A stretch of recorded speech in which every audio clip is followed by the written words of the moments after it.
सुखदेव जी कहते हैं, राजन, ब्रह्मा जी के मानस पुत्र हुए करदम जी। करदम का अर्थ पहले समझना अनिवार्य है। करदम, जिसने अपनी इंद्रियों का दमन कर लिया हो वो करदम है। करदम जी अखंड साधना में बैठे हैं, मन परमात्मा से जुड़ा है। लेकिन कई बार जो हम अपनी आंखों से देखते हैं उसको करने का हमारा विचार बन जाता है। अनंत काल के बाद करदम जी की आंख खुली और संसार का दर्शन किया। करदम जी देखते हैं, मैं तो यहाँ बाबा जी बनकर पड़ा हूं, दुनिया देखो अपने परिवार के साथ, अपने बच्चों के साथ, पत्नी के साथ रमण कर रही है। तो आज करदम जी के मन में भी संकल्प उत्पन्न हुआ है कि मैं भी विवाह करूं, मैं भी गृहस्थी बसाऊं, मेरे भी परिवार होवे, मेरे भी बच्चे होवे। भगवान की साधना पुनः प्रारंभ की, लेकिन मन में संकल्प क्या है? संसार बसाने का। अब भक्ति पथ में जो भी तुम्हारी इच्छा होती है, भगवान तुम्हारी उस इच्छा को अवश्य पूरा करते हैं। परमात्मा ने देखा कि देखो दुनिया मेरा भजन करती है मोक्ष पाने के लिए, मुक्ति पाने के लिए, और इन करदम जी को देखो, ये मेरा भजन कर रहे हैं विवाह करने के लिए। भगवान सामने प्रकट हुए, उठो करदम, मैं तुम्हारी साधना से प्रसन्न हूं, मांगो तुम क्या वरदान मांगना चाहते हो। अब मांगना तो चाहते थे, पर पिताजी जब सामने ही खड़े हो गए तो अब संकोच लगे, शर्म आवे। अब पिताजी से ये तो नहीं कह सकते ना कि मुझे विवाह करना है, क्योंकि पहले के इतिहास में, पहले के जमाने में शर्म हुआ करती थी, संकोच हुआ करता था। भैया आजकल तो लोग शर्म गाजर मूली की तरह चबाकर खा गए। शर्म तो है ही नहीं, है तो बताओ। आजकल के बच्चे तो माता पिता की तो आवश्यकता नहीं पड़ती, व्हाट्सएप में, फेसबुक में, मैसेंजर में पहले ही सारी रूपरेखा बन जाती है, बस उसी दिन पता चलती है जिस दिन शादी करके आ जाते हैं, बोले कोर्ट मैरिज कर। पर निवेदन करना चाहूंगा मैं इस मंच से कि आजकल के युवान भाई बहनों को इतना संकोच तो होना चाहिए, इतनी मर्यादा तो होनी चाहिए कि जिन माता पिता ने हमें पाल पोष कर बड़ा किया है, जो 20-25 वर्षों तक हमारी हर एक इच्छा को पूरा करते आए हैं, जो हर समय ये जानते थे कि मेरे बेटे को, मेरी बिटिया को क्या चाहिए, क्या वो ये नहीं चाहते कि तुम्हें कैसा वर या कैसी कन्या चाहिए, वो ये भी अच्छी तरह जानते हैं। माँ बाप से ज्यादा संतान को कोई दूसरा नहीं समझ सकता। लेकिन हम लोग गलती कर बैठते हैं कि उन माता पिताओं की इच्छाओं का दमन करके, उनकी भावनाओं को दबाकर हम मन मर्जी करते हैं, और मन मर्जी यदि कोई करता है तो अंत में वो दुखी रहता है। आगे चलकर यदि वो सोचे कि अब मुझे सुख मिले, नहीं मिल सकता, क्योंकि शास्त्र झूठे नहीं हो सकते। जिन्होंने अपने माता पिता को दुखी किया, ऐसी संतान क्या बाद में सुखी रह सकती है? कभी भी नहीं रह सकती। करदम जी को संकोच आए, कैसे कहूं, लेकिन भगवान तो जानते हैं कि मन में तो रसगुल्ले फूट रहे हैं, भाव उमड़ रहे हैं। ये तो ऊपर से नाना हो रही है, ऊपर से मना हो रही है। तो भगवान कहने लगे, करदम देखो, मुझे पता है कि विवाह की इच्छा से आपने मेरी साधना प्रारंभ की थी, तो मैं तो तुम्हारा रिश्ता पक्का करके आ गया। भगवान की ये थोड़ी भी थे, वो तो मन की ले रहे थे कि मन में क्या है। अच्छा प्रभु, रिश्ता पक्का कर दिया? बोले हाँ, वैसे इच्छा तो थी नहीं गृहस्थी बसाने की, पर यदि आपने रिश्ता पक्का कर ही दिया तो प्रभु आपकी आज्ञा से जरूर करूंगा। पर प्रभु निवेदन है आपसे, देखो यह है भक्ति की पराकाष्ठा। निवेदन क्या किया कि मैं गृहस्थी में जाने से पहले आपसे बस इतना निवेदन करना चाहता हूं कि यदि मैं गृहस्थी बसाऊं परिवार बसाऊं तो आपको मेरे यहाँ मेरी गृहस्थी में बेटा बनकर आना पड़ेगा। भक्तवत्सल भगवान की संसार में भी यदि तुम जाते हो वहां भी भगवान को खोजने का प्रयास करो। सांसारिक रिश्ते बुरे नहीं है, हमारी भावनाएं बुरी हो जाती है, हमारा मन विचार दूषित हो जाता है। संसार का हर एक रिश्ता पवित्र है यदि तुम उस रिश्ते की पवित्रता मानो। संसार का प्रत्येक रिश्ता श्रेष्ठ है यदि तुम उस संबंध, उस रिश्ते की श्रेष्ठता और पवित्रता को जानो। भगवान ने कहा, सुनो करदम जी, मैं अवश्य ही तुम्हारे यहाँ पुत्र बनकर आऊंगा। देखो, मनु महाराज अपनी पुत्री देवहूति का हाथ आपके हाथों में देकर जाएंगे, मना मत करना। मैंने तुम्हारा रिश्ता देवहूति के साथ कर दिया। भगवान तो आशीर्वाद देकर चले गए। यहां से मनु और शत्रुपा अपनी पुत्री देवहूति को लेकर करदम जी के पास आए हैं। करदम जी विचार करते हैं कि जो कन्या मेरे जीवन में पत्नी बनने के लिए आ रही है, जिसको मैं अपनी भार्या बनाऊंगा, पहले मुझे देखना है कि उसके अंदर मर्यादा है। तो करदम जी ने सामने 3 आसन बिछा दिए हैं। एक होने वाली धर्म पत्नी के लिए, एक होने वाले ससुर जी के लिए और एक होने वाली सासुर जी के लिए। देवहूति विचार करती है कि यदि पति आसन दे रहे हैं तो कहीं ना कहीं मर्यादा का खंडन हो रहा है, कहीं ना कहीं मर्यादा भंग हो रही है। नियम तो ये है कि पत्नी आसन बिछाए और पति उस पर विराजमान हो, पति उस पर बैठे, पर यहाँ तो उल्टा हो रहा है। तो यदि इस आसन पर मैं बैठती हूँ तो कहीं ना कहीं मर्यादा भंग होती है, और यदि इस आसन का मैं त्याग करती हूँ तो कहीं इतने बड़े संत हैं ये ना जान बैठे कि सम्राट की बेटी है। एक संत ने आसन दिया तो उस आसन को भी ठुकरा दिया, उस आसन को भी ठुकरा दिया। बीच का मार्ग ढूंढना होगा। करदम जी के द्वारा दिए गए आसन पर देवहूति बैठी नहीं, पर उस आसन का त्याग भी नहीं किया है। अपने आप तो जमीन पर बैठ गई है, पर अपना दाहिना हाथ करदम जी द्वारा दिए गए आसन पर धर दिया है, रख दिया है। यह है मर्यादा, यह है मर्यादा। करदम जी प्रसन्न हो गए। जो कन्या इतनी मर्यादा जानती है, अवश्य ही ये धर्म पत्नी बनाने के योग्य है। करदम जी का विवाह देवहूति के साथ सुसंपन्न हुआ। कुटिया में प्रवेश कराया है तो देवहूति क्या देखती है, नीचे जैसे ही नजरें दौड़ाई है, उस कुटिया में सैकड़ों बिल बने हुए हैं। किसी बिल में सांप बैठा है, किसी बिल में चूहा बैठा है, किसी बिल में मेंढक बैठा है। स्वामी ये देवी ये सब इस कुटिया को अपना मानते हैं, इसलिए बड़े प्रेम से यहाँ रहते हैं। ऊपर की ओर नजरें दौड़ाई तो उस कुटिया में सैकड़ों घोंसले बने हुए हैं। किसी घोंसले में चिड़िया बैठी है, किसी घोंसले में मैना बैठी है, किसी घोंसले में तोता बैठा है। स्वामी ये सब पक्षी भी इस कुटिया को अपना मानते हैं। एक बात निवेदन करूं, नीचे देखती हूं तो सैकड़ों जीव, ऊपर देखती हूं तो सैकड़ों पक्षी। यदि ये सब इस कुटिया को अपना मानते हैं तो स्वामी इस कुटिया में फिर आप कहां रहते हैं? करदम जी कहने लगे, देवी देखना चाहती हो?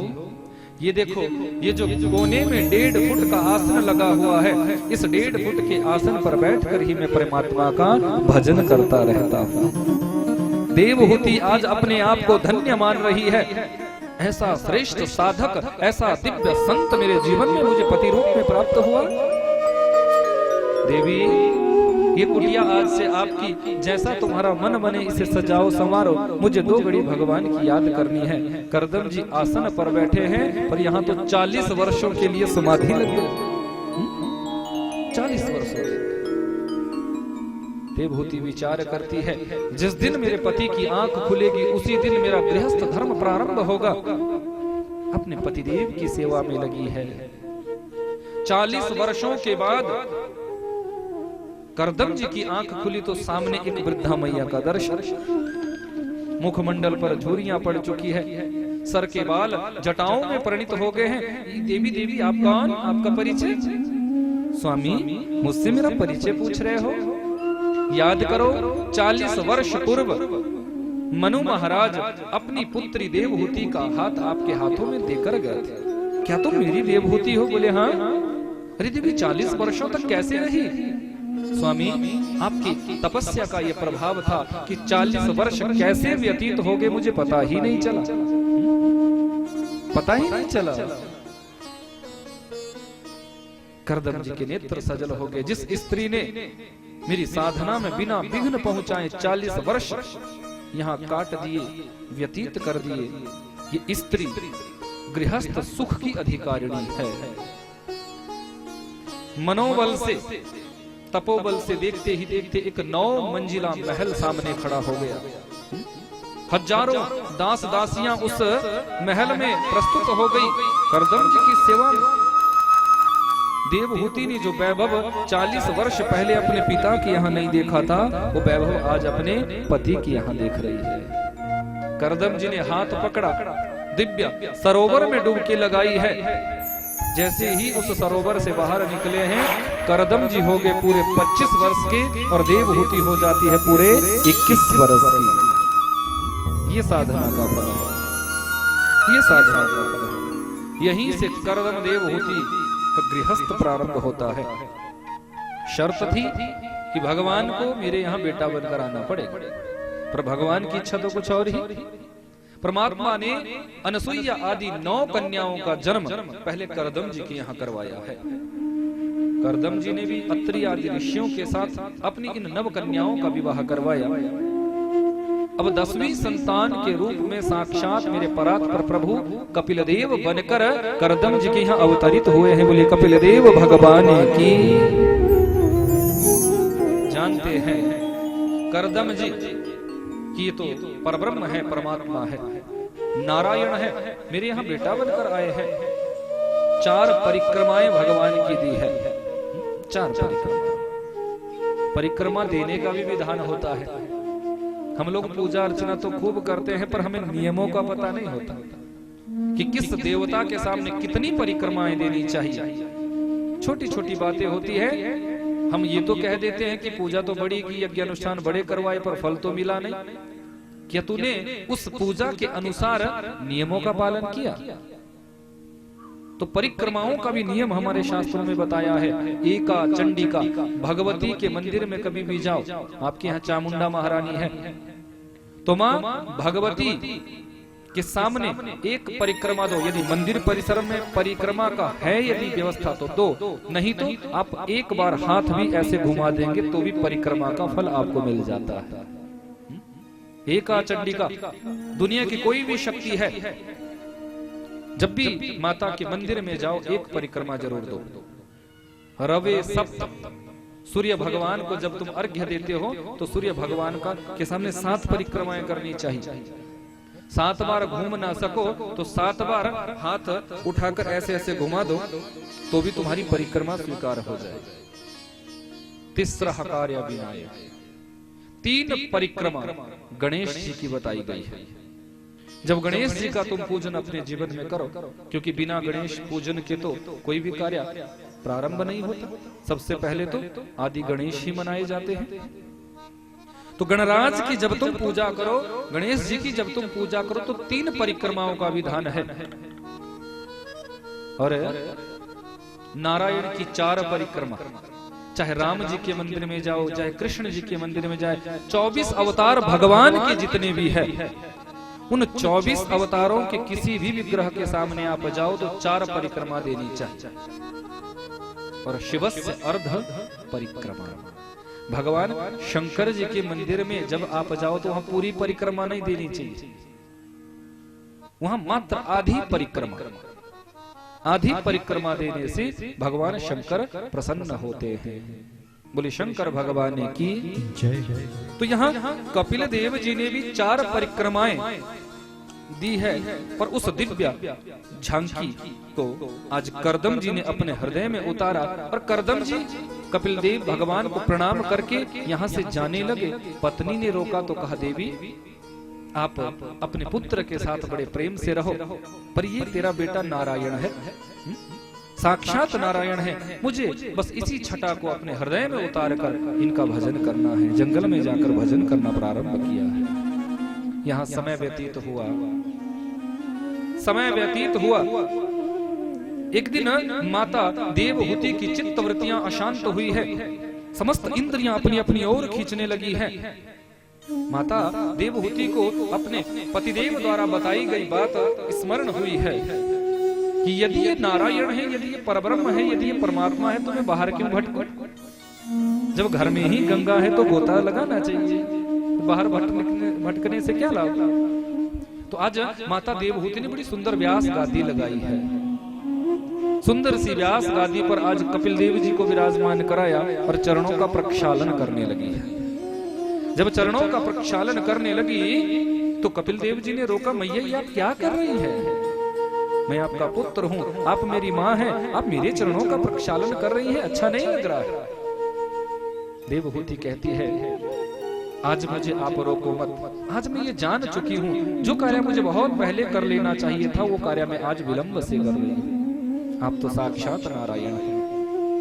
मेरे मन में आज 2 प्रश्न उत्पन्न हुए हैं और मैं आपसे बस उन 2 प्रश्नों का उत्तर चाहती हूँ। आज मेरी मनोवृत्तियां व्यथित हो रही है, इंद्रियां मेरी बहिर्मुख हो रही हैं, तो मेरे जीवन के 2 प्रश्न कि निर्विणाम नितराम भूमन सदिन्द्रिय तर्षणा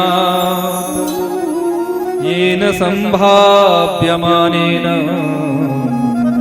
न प्रपन्नान्तः तम प्रभो। निर्विणाम नितराम भूमम सदिन्द्रिय तर्षणा। मेरे जीवन का पहला प्रश्न कि इन इंद्रियों को वश में कैसे करूं? इंद्रियां तो मुझे अपनी अपनी ओर खींच रही है। इंद्रियों को वश में करने का कोई आसान तरीका आप बताओ। और मेरे जीवन का दूसरा प्रश्न कि बंधन किसका होता है? मन का होता है, शरीर का होता है या आत्मा का होता है? बंधन किसका होता है? तो कपिल देव जी मुस्कुराए, मैया वैसे तो आप परम विदुषी हैं, परम ज्ञानवती है आप, लेकिन फिर भी यदि आप मेरे ही श्रीमुख से जानना चाहती हैं तो जितना मैंने समझा है, जितना मैंने जाना है, उसका दर्शन मैं आपको जरूर कराऊंगा। मैया आपका पहला प्रश्न कि इन इंद्रियों को वश में कैसे किया जाए, तो सुनो। इंद्रियों को वश में करने का सबसे पहला तरीका है संयम। कि देखना इंद्रियों के न घोड़े भगे, इनमें हरदम ये संयम के कोड़े लगे, इनको हरदम सुमार्ग चलाते चलो, कृष्ण गोविंद गोपाल गाते चलो। मैया इंद्रिय रूपी अश्वों को संयम रूपी कोड़ों से वश में किया जा सकता है, पर सभी संयमित जीवन नहीं जी सकते। संयम सबके अंदर नहीं आ सकता। यदि सबका जीवन संयमित हो जाएगा फिर तो बात ही क्या। यदि हम अपनी इंद्रियों को संयमित कर ले फिर तो सब संतना बन जाए, पूरा संसार ना सुधर जाए। भैया संयमित जीवन यदि कोई जिए तब तो बात ही क्या है, पर यदि वो संयमित जीवन न जी सके, इंद्रियों को संयमित न कर सके, तो उससे भी आसान तरीका बताऊं। जो इंद्रिय जिस वस्तु की याचना करती है, जिस वस्तु को चाहती है, इंद्रिय को उस वस्तु को दो, लेकिन उस वस्तु का संबंध पहले परमात्मा से जोड़ो। यदि जिह्वा चाहती है सुंदर व्यंजन पाने को तो कौन मना करता है। षड रसों से ये धरती भरी हुई है, सुंदर सुंदर व्यंजन आप जिह्वा को पवाओ, पर याद इतना रखो पहले उन व्यंजनों का भोग साक्षात नारायण को लगाओ। त्वदीयं वस्तु गोविंद तुभ्यमेव समर्पय। भगवान को जब तुम उन दिव्य व्यंजनों का भोग लगाते हो तो वो व्यंजन प्रसादी बन जाते हैं। और प्रसादस्तु प्रसन्नता, प्रसादी वस्तु को पाने से मन में प्रसन्नता ही प्रसन्नता आती है, विकृति नहीं आ सकती, विकार नहीं आ सकता। जिह्वा को व्यंजन मिल गए और आपका संबंध ईश्वर से हो गया। मैया यदि ये दृष्टि चाहती है, ये आंखें यदि चाहती है कि मैं किसी सुंदर रूप का दर्शन करूं, तो पूरे संसार में सुंदरता भरी हुई है, कौन मना करता है? संसार के सुंदर रूप का दर्शन करो, पर स्मरण इतना रखो, याद इतना रखो कि संसार के किसी भी सुंदर रूप का यदि तुम दर्शन करते हो तो उस सुंदर रूप में तुम्हें द्वारिकाधीश का ही दीदार होना चाहिए। यमलार्जुन ने यही तो मांगा था, प्रभु कि वाणी गुणानुकथने श्रवणौ कथाया हस्तौ च कर्म सुमनः स्तव पादयोर्नः समृद्ध्या शिरास्तव निवास जगत प्रणामे दृष्टि सताम दर्शने स्तुवत्तनूना। प्रभु हमारी दृष्टि इतनी महान बन जाए कि संसार के किसी भी सुंदर रूप का यदि हम दर्शन करें तो संसार के उस प्रत्येक सुंदर रूप में हमें आपकी ही छटा दर्शित होनी चाहिए, आपका ही दीदार प्रत्येक रूप में हमें होना चाहिए। यह है भाव। मैया इंद्रियों को उनकी वस्तु मिल गई और आपका संबंध गोविंद से जुड़ गया। आपने दूसरा प्रश्न निवेदन किया कि बंधन किसका होता है, शरीर का होता है, आत्मा का होता है या मन का? तो मैया सुनो, आत्मा के बंधन के विषय में सोचना भी अपराध है, अज्ञानता है, मूढ़ता है। जिस आत्मा का जन्म ही नहीं होता वो बंधन में कैसे जा सकती है? जिस आत्मा का जन्म ही नहीं होता वो आत्मा मर कैसे सकती है?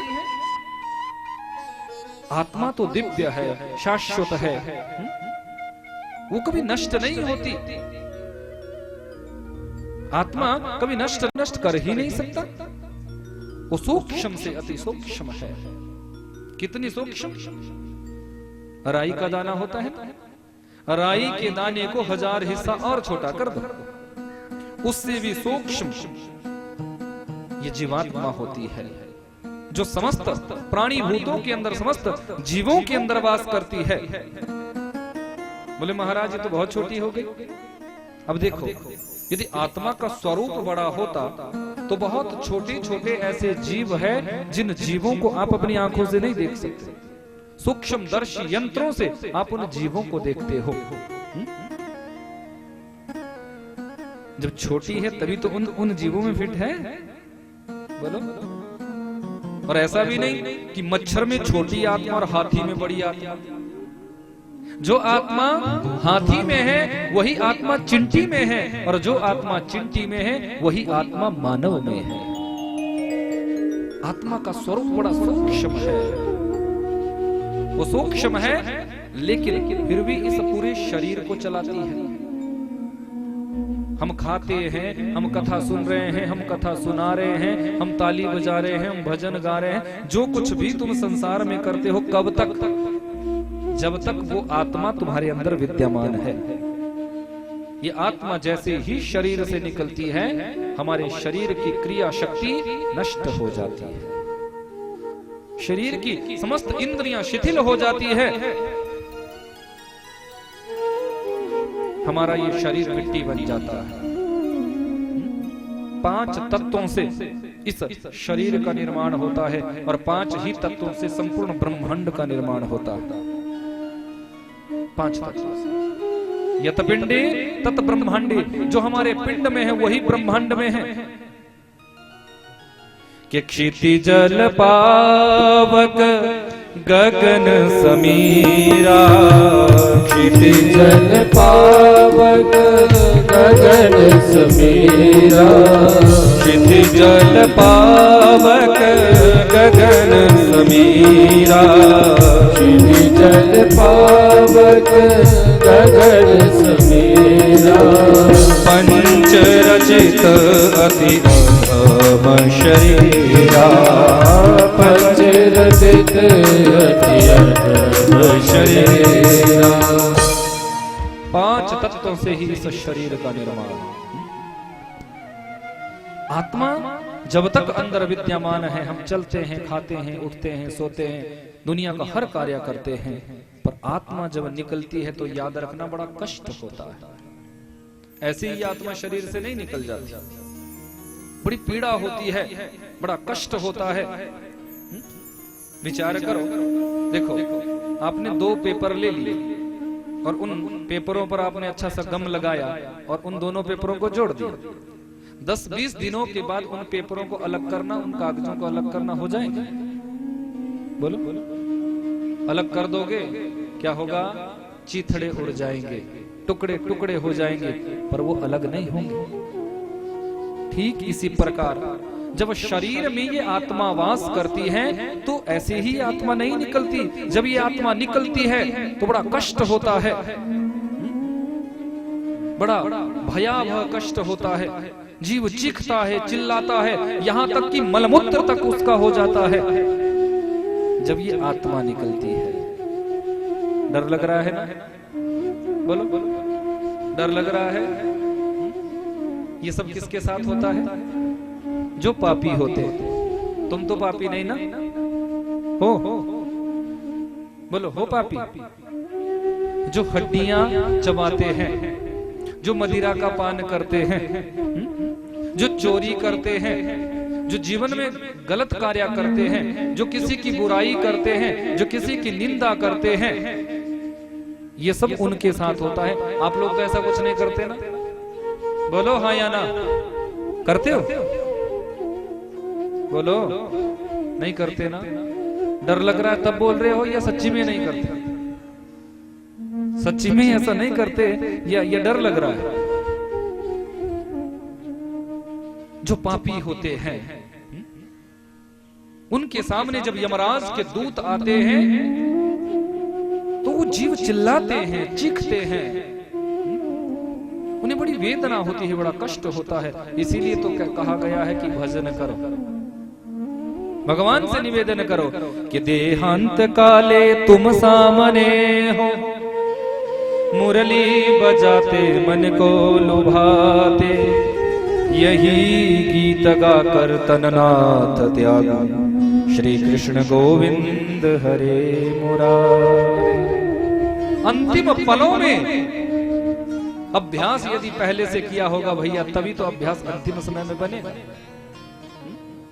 पहले से अभ्यास नहीं करोगे तो अंतिम पलों में तो फिर संसार याद आता है, फिर भगवान याद थोड़ी भी आता है, फिर तुम्हें माया याद आती है, संपत्ति याद आती है, पोता याद आता है, बेटा याद आता है, पत्नी याद आती है, पति याद आते हैं, पर भगवान की याद तो आई नहीं ना।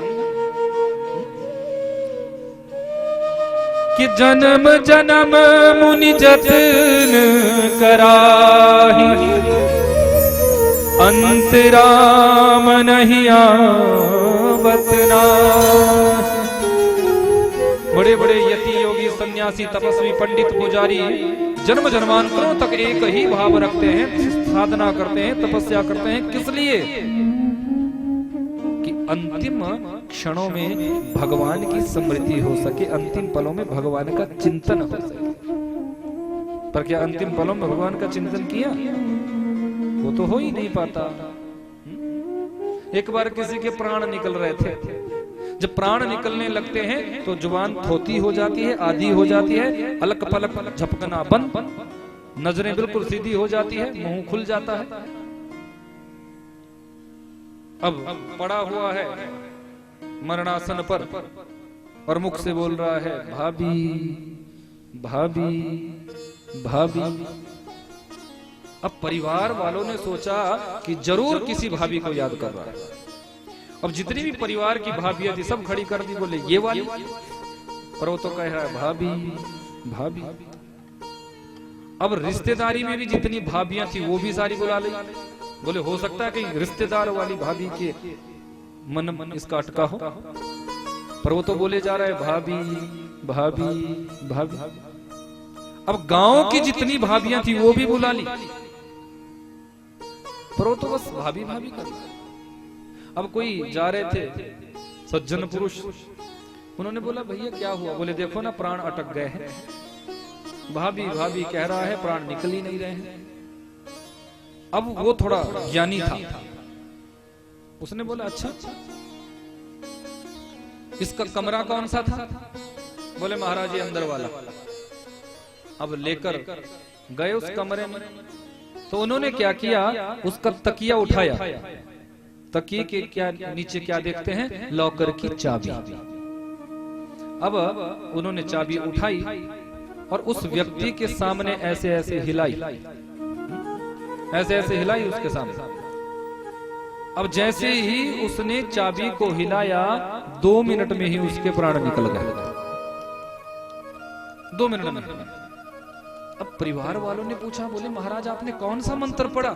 इस चाबी को हिलाकर आपने कौन सा ऐसा मंत्र पढ़ा जिससे कि 2 दिनों से इसके प्राण अटके हुए थे और आपके चाबी हिलाने मात्र से इसके प्राण निकल गए? बोले मूर्खो, ये भाभी नहीं बोल रहा था, ये कह रहा था चाबी चाबी चाबी। तो अंतिम समय में भी तुम अपना खजाना, तुम अपनी संपत्ति, तुम अपना वैभव खोजते हो, भगवान की याद तो नहीं करते ना? परमात्मा का स्मरण तो तुम नहीं करते।